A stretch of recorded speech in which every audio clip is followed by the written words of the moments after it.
Perkenalkan, saya Salsabila Fitri Rahmatika. Saya berasal dari S1 Akuntansi Ekonomi dan Bisnis.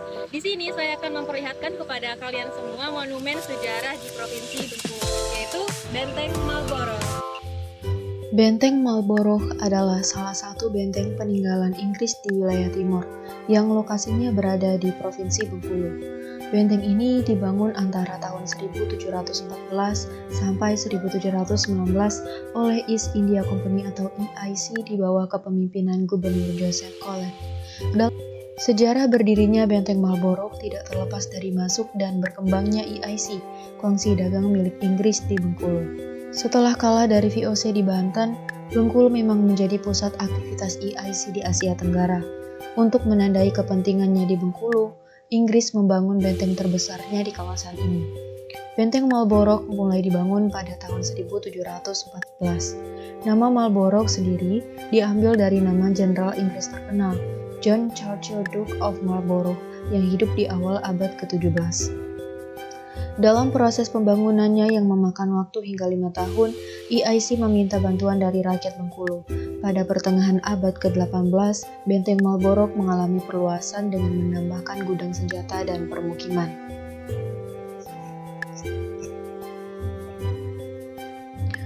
Letak Benteng Marlborough sangat strategis, yakni di tepi pantai Tapak Padri dan membelakangi Samudra Hindia. Hal ini dimaksudkan untuk memperkuat pertahanan militer Inggris dari ancaman VOC, karena Bengkulu adalah ladang lada terbesar di Sumatera.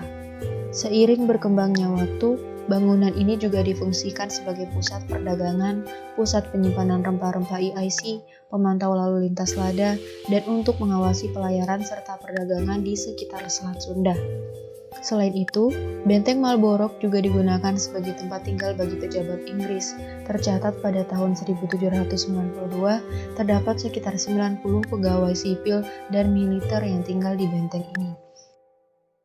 Oleh karena itu, di kompleks bangunan Benteng Marlborough terdapat makam Deputi Gubernur Richard Watts dan Residen Thomas Park. Ketika jatuh ke tangan Belanda, benteng ini hanya digunakan sebagai markas polisi Belanda. Sedangkan pada masa penjajahan Jepang, Benteng Marlborough kembali beralih fungsi sebagai basis pertahanan. Setelah Indonesia merdeka, benteng ini dijadikan sebagai markas Polri dan basis pertahanan dalam mempertahankan kemerdekaan Indonesia. Saat ini, Benteng Marlborough masih berdiri kuat dan menjadi salah satu destinasi wisata sejarah yang terkenal di Bengkulu. Di dalam benteng terdapat beberapa ruangan yang berfungsi sebagai ruang tahanan, gudang senjata, kantor, serta halaman luas di bagian tengahnya. Sebagai benteng pertahanan, bangunan ini memiliki bastion atau gedung jaga dan 72 meriam.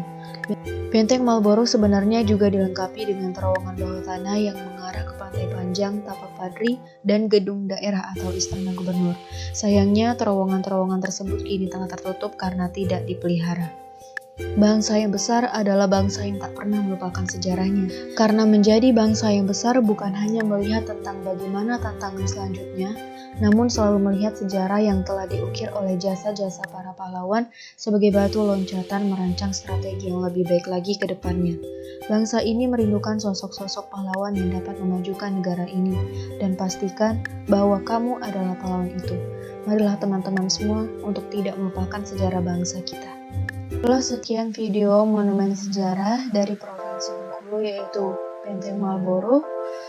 Sekian, terima kasih. Wassalamualaikum warahmatullahi wabarakatuh.